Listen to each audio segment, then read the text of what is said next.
Persian Gulf, international waters, 3:47 p.m.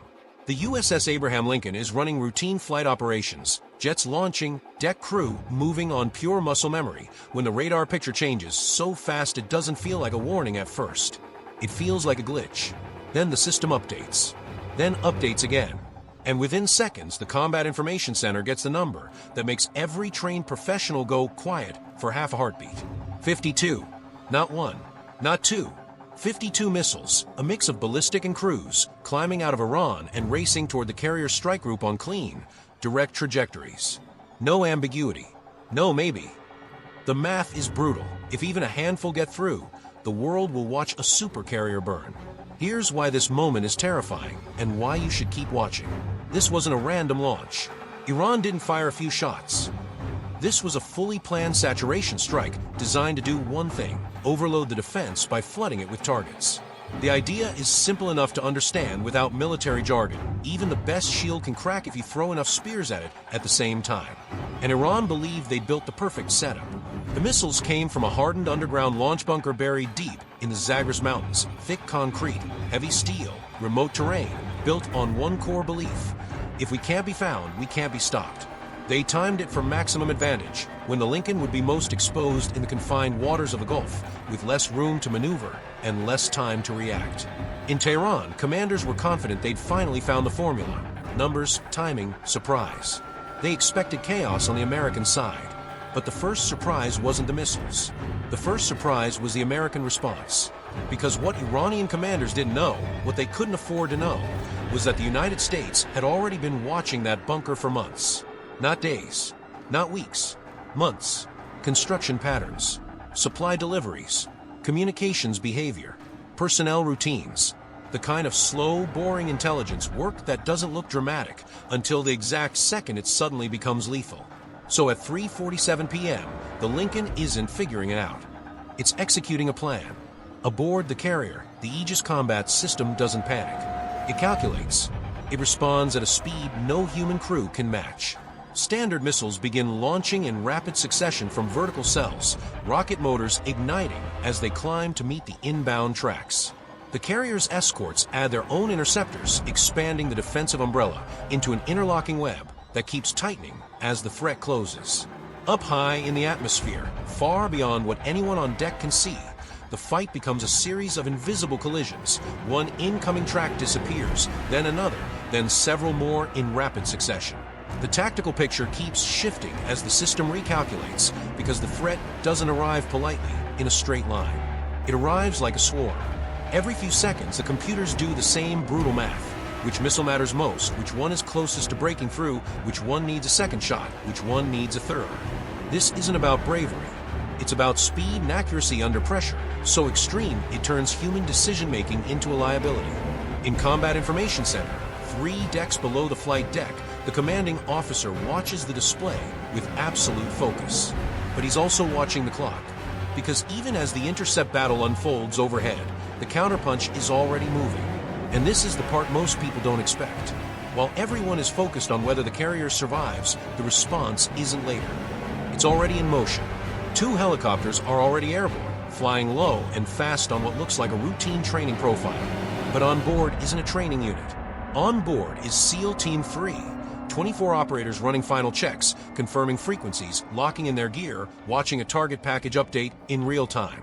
Not as a tomorrow response, as a response that's moving while missiles are still in the air. Back above the Gulf, the last inbound tracks force the defense to take one more bite.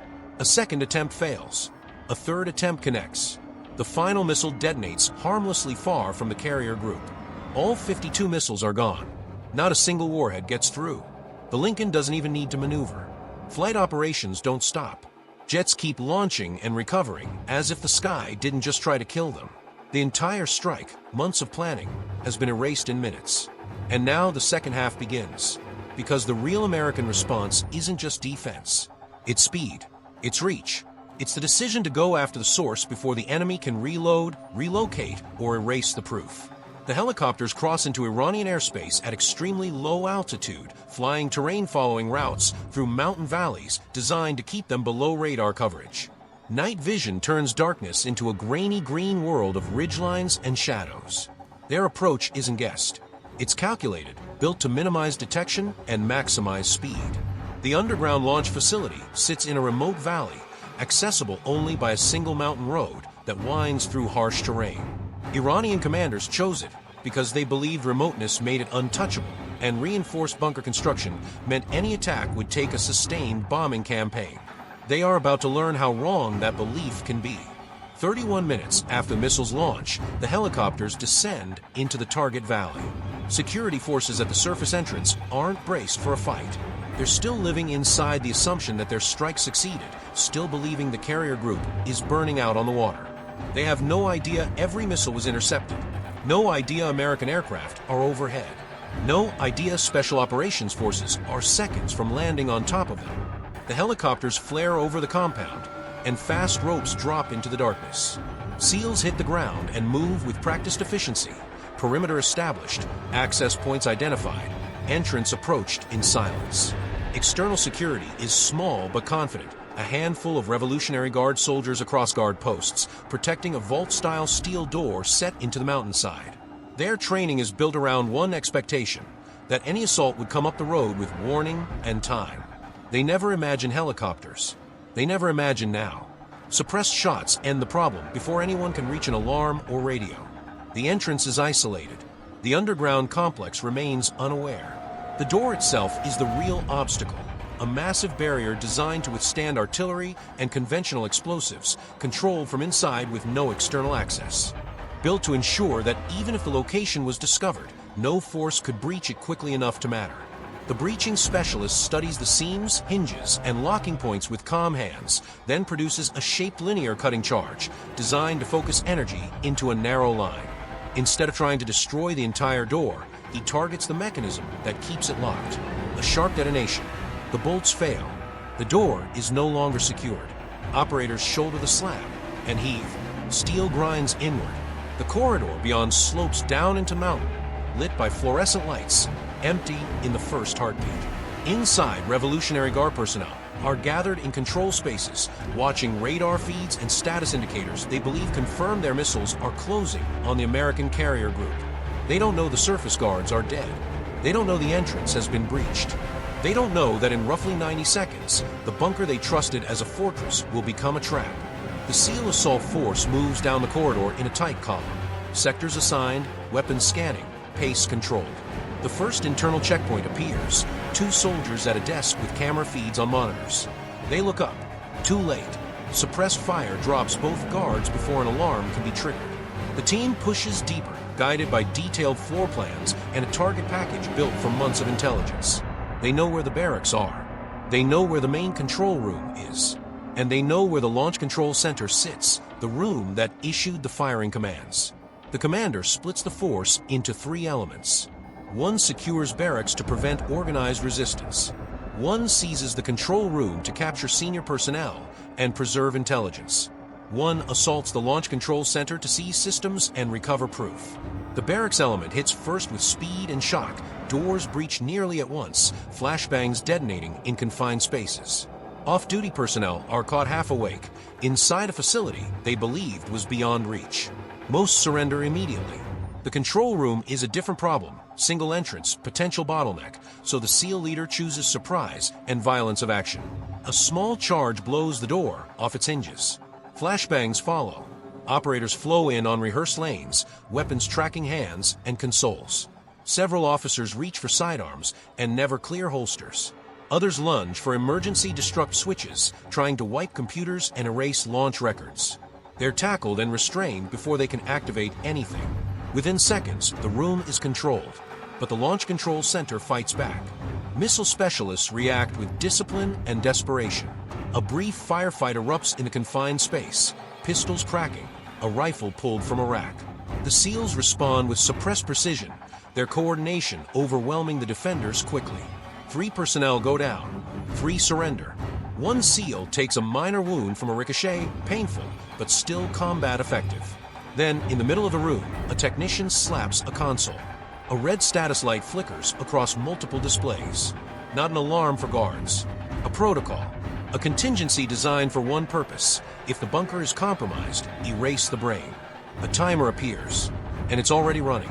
The facility subtly changes around them, power systems shifting, internal doors preparing to lock down, the bunker beginning to close itself like a fist. The mission pivots instantly from raid to race. A tech exploitation operator drops to a knee and pulls out a hardened data capture kit. He doesn't try to save the system. He plugs in and starts ripping what matters: launch logs, targeting data, authorization chains, routing keys, anything that proves who ordered the strike and where the next one might come from. All elements are ordered to expedite. Anything that can be carried is carried. Anything that can't is abandoned. Outside, Overwatch spots heat signatures on the road, vehicles inbound, reinforcements moving fast. Inside, the timer keeps bleeding down. Lights flicker. A heavy blast door slams shut somewhere deeper in the facility. Then another.